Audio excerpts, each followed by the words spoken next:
9 section, 10 section, 11 और 12 section के लिए सो दैट का प्रयोग इंपॉर्टेंट है। इसके बाद कॉलेज में तो आता ही जाता है। सो का मतलब होता है इतना और डेट का मतलब होता है की। ठीक है, दोनों को मिलाकर हम क्या करते हैं, सेंटेंस को हम पूरा करते हैं। ध्यान रखिए, पहला टॉपिक क्या है हमारा, रूल नंबर 1 इसमें है वेरी को हटाकर सो लगाते हैं। क्या लगाते हैं, वेरी को हटाकर सो लगाते हैं। देखिए इसकी 3 कंडीशन है। सबसे पहले किसी भी वाक्य में अगर आपको वेरी दिखे उसको हटाना है। फर्स्ट कंडीशन में क्या है, किसी भी वाक्य में आपको क्या दिखे, वेरी दिखे, क्या लगाना है, सो लगाना है। देखिए पहला वाला वाक्य देखिए, ही इज वेरी वीक। समझ में आया आपको, ही इज वेरी वीक। पहला नियम क्या बोल रहा है हमारा कि वेरी को हटाकर क्या लगाना है, आपको सो लगाना है। ही इज क्या लिखा, सो वीक, हो गया आपका। अब नीचे वाला सेंटेंस आपको वैसा का वैसे ही लिखना है। कैसे लिखना है, दैट, ये पॉइंट हट जाएगा, यहां मैंने पॉइंट नहीं लगाया है, यहां पॉइंट लगा हुआ है, ठीक है, हट जाएगा। दैट और पूरा सेंटेंस वैसा का, he is so weak that can not walk, मतलब वो इतना कमजोर है, क्या है, वो इतना क्या है, कमजोर है कि वो, कैन का मतलब क्या होता है, सकता, तो वह, और वो क्या नहीं कर सकता है, चल नहीं सकता, मतलब वो इतना कमजोर है कि वो, देखते हैं पहला हमने देखा वेरी को हटाकर सो लगाया हमने।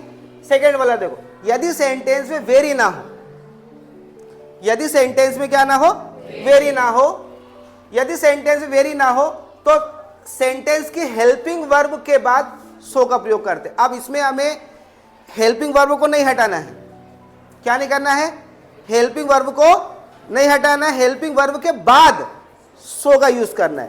पहले में क्या करा था हमने, हटाया था। अब क्या करना है, वेरी को, अब हेल्पिंग वर्ब को नहीं हटाना है। अगर हेल्पिंग वेरी नहीं आता है, वेरी नहीं आता उस कंडीशन में देखिए, दिस फैन इज हाई, मतलब यह वेरी है क्या, नहीं है ना।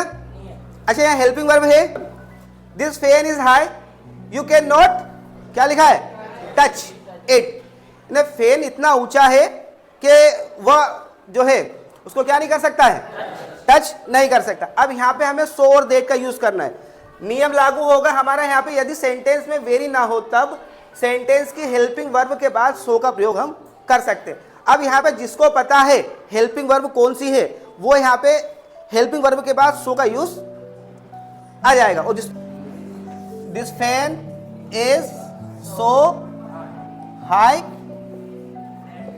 That you can not touch it, क्या लिखा, दिस फैन इज, ये क्या है आपकी हेल्पिंग वर्ब, हेल्पिंग वर्ब के बाद क्या लगाया, सो, इसके बाद लास्ट क्या है, हाई।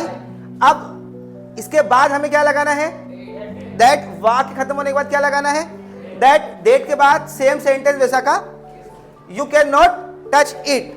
यदि पहले सेंटेंस में हेल्पिंग वर्ब, किस सेंटेंस की बात हो रही है आपकी, किसकी बात हो रही है, पहले सेंटेंस की, किस सेंटेंस की बात हो रही है, पहले सेंटेंस की बात हो रही है।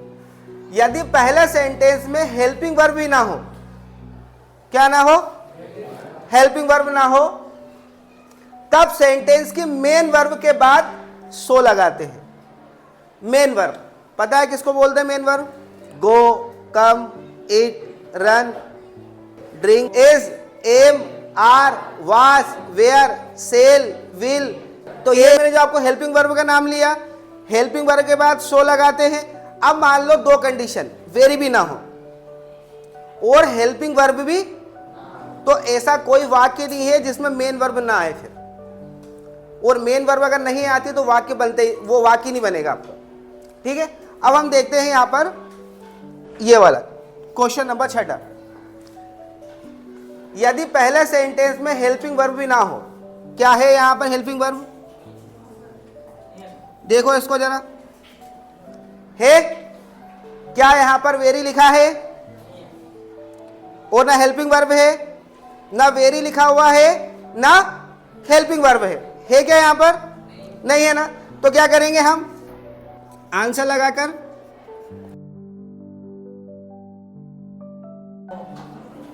मेन वर्ब पहचान गए, वर्ब पहचान गए, मेन वर्ब क्या लगाएंगे, सो हार्ड। अब क्या लिखेंगे, इसके बाद क्या लिखेंगे, दैट। अब क्या लिखेंगे,